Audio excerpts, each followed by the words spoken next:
episódio 14 da Política de Fim de Semana. Peço desculpa pela minha voz rouca de hoje e começo com dois temas que na realidade até têm alguma relação entre si. A proposta do Chega, que associa a atribuição da nacionalidade portuguesa ao conhecimento da nossa língua e que foi atacada por todas as bancadas parlamentares, com argumentos muitas vezes a roçar o absurdo, e toda a comoção que envolveu estas medidas para a habitação que saíram agora deste Conselho de Ministros. E deixo só aqui uma nota para que todos fiquem com isto. Desde que o Partido Socialista é governo, são mais as leis que saem de Conselhos de Ministros do que propriamente do Parlamento. Portanto, se acham que vivem numa democracia com um regime parlamentarista, estão completamente enganados. Já que se vive em democracia, mesmo isso, eu tenho as minhas sérias dúvidas. Dizia o brilhante líder da bancada parlamentar socialista que os portugueses, quando nascem, também não sabem falar português. Ora, isto não só é de uma desonestidade intelectual pueril, como é completamente ridículo. Outros partidos mais à esquerda acusavam o Chega de procurar um subterfúgio para limitar a atribuição da nacionalidade. Ora, isto não é uma resposta, não é contrapor a proposta do Chega, porque este é precisamente o objetivo da proposta. Não é um subterfúgio, é mesmo assim. Não se deve atribuir a nacionalidade portuguesa a quem não fala minimamente português. O que me parece absurdo é precisamente alguém poder defender o contrário. O Partido Social Democrata falou de Pablo Pichardo ou de Francis Obiquela, que assim não representariam Portugal se não tivessem obtido a nacionalidade desta forma assim tão rápida. Mas mais uma vez este argumento não faz grande sentido, porque eles vieram para Portugal, poderiam ter ficado cá, aprender a língua, portanto já saberiam falar português quando adquirissem a nacionalidade e então aí representariam Portugal. Portanto é uma questão de tempo. Eu acredito que o deputado até tenha falado de cor, eu conheço o Francis Obiquela e ele fala perfeitamente bem português.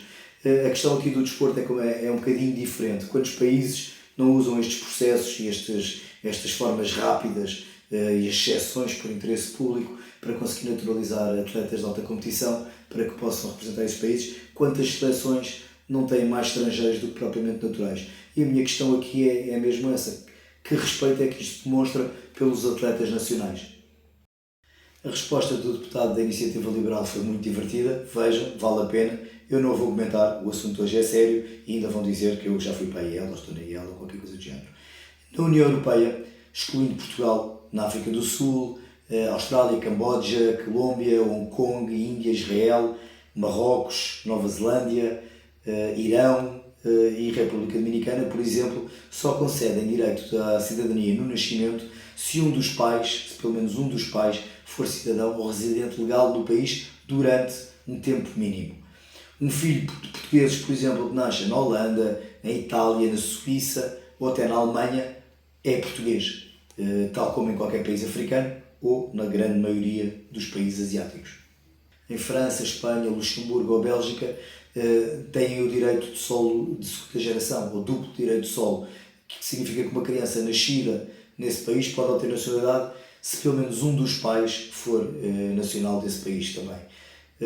Na Índia, por exemplo, apenas se os dois progenitores forem indianos, a criança tem a nacionalidade indiana. No Reino Unido, para a nacionalização é necessário um pai britânico ou ser cidadão da União Europeia, porque aí tem a autorização de residência prolongada, creio que é isso o nome. E daqui se percebe porque Portugal dá jeito a tanta gente que vem cá e depois pira-se para a Inglaterra. E também porque o Brexit aconteceu.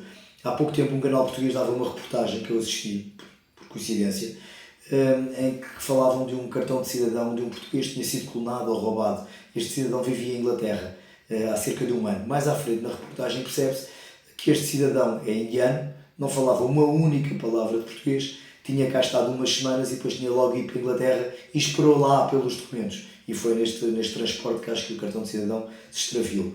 Portanto, ele já tinha a nacionalidade portuguesa, entrou em Inglaterra como sendo português, quando na realidade não fala uma palavra de português. Sobre a lei de bases da habitação, que permite expropriar casas privadas que não estejam a ser utilizadas, eu não entendo o espanto, muito sinceramente. O Primeiro-Ministro diz que isto não vai acontecer, que não vai haver expropriações, que não vão entrar na casa de ninguém, mas estamos a falar da mesma pessoa que nos tem mentido ao longo dos anos, desde da saúde, a questão dos médicos de família, tudo e mais alguma coisa. Portanto, a verdade é que esta lei permite mesmo estas expropriações.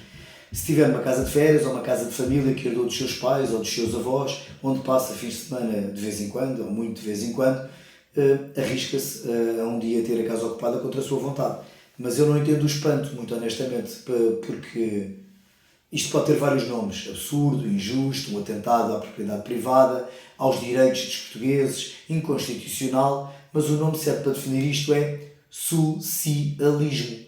Pura e simplesmente socialismo. E segundo eu me lembro, deram-nos uma maioria absoluta há muito pouco tempo, ou agora ninguém votou no Partido Socialista. Como diz o outro, agora aguentem. E hoje eu nem vou abordar a conexão que existe entre a Lei de Bases da Habitação, a Lei da Nacionalidade, a Lei Migratória e inclusivamente o Pacto de Mobilidade com a CPLP. Eu vou deixar isso para outro dia porque é um assunto muito sério e muito denso. Se vocês misturarem tudo isto vão ter aqui um cocktail muito interessante.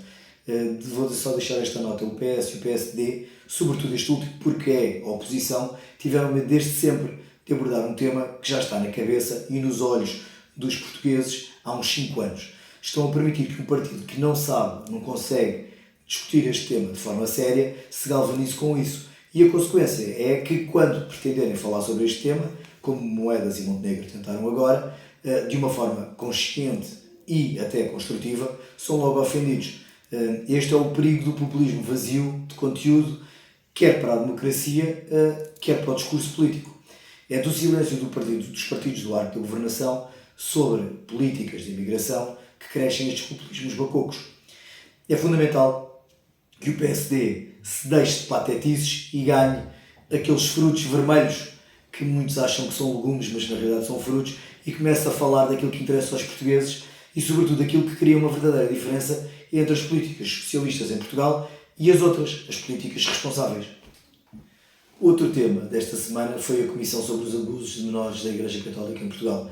Eu creio que houve muita coragem por parte dos membros da Comissão, foram meticulosos, foram respeitadores quer das vítimas, quer da própria instituição.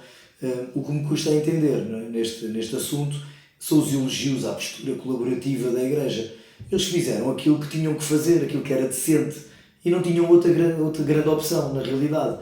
O que houve, e isso é grave, foi um encobrimento de todos estes casos durante anos. E isto é que permitiu que estes casos se perpetuassem no tempo. E isto, para mim, é tão criminoso como os atos em si. E isto é que é preciso ser dito. Para terminar, uma outra notícia da semana, a de que há autarquias a construírem centros de saúde, que, como sabemos, são da responsabilidade do Estado Central. Isto demonstra a falência do Estado Central, deste governo e do socialismo. Sintra foi um pouco mais longe, além dos vários centros de saúde, lares de terceira idade, creches, está também a construir um hospital. Na altura da tomada desta decisão, eu não era ainda autárquico, mas tinha a opinião de que a Câmara não tinha nada que gastar o dinheiro dos municípios em obras que são da responsabilidade do Estado Central. Agora aqui, e com uma noção mais clara da realidade autárquica e das necessidades e urgências dos nossos municípios, eu próprio questiono aquela que era a minha opinião. Se a Câmara não construir um hospital, Sintra vai continuar sem hospital. Este hospital vier a ser gerido ou entregue à gestão por parte da Câmara Municipal para que seja gerido de forma competente ou por alguém que o possa fazer de forma competente. Porque todos sabemos que o Estado é um péssimo gestor, é o pior gestor. Este hospital entrando no Serviço Nacional de Saúde, ficando sobre a alçada do Ministério da Saúde, vai acontecer o mesmo que é o maior centro de saúde do país, ou da Europa, que era o Algarve Martins, e a muitos outros centros de saúde, ou quase todos espalhados por Portugal. Ficam sem médicos, filas enormes para marcar consultas, pessoas idosas com 80 anos, à chuva e ao frio, para conseguirem marcar uma consulta, porque não têm nem centro de saúde, nem hospitais, não há médicos em lado nenhum, portanto vai ficar tudo na mesma. E eu vou terminar a intervenção de hoje quase da mesma forma que a comecei. Tudo isto tem um nome: socialismo. Habituem-se. Adeus e até à próxima semana.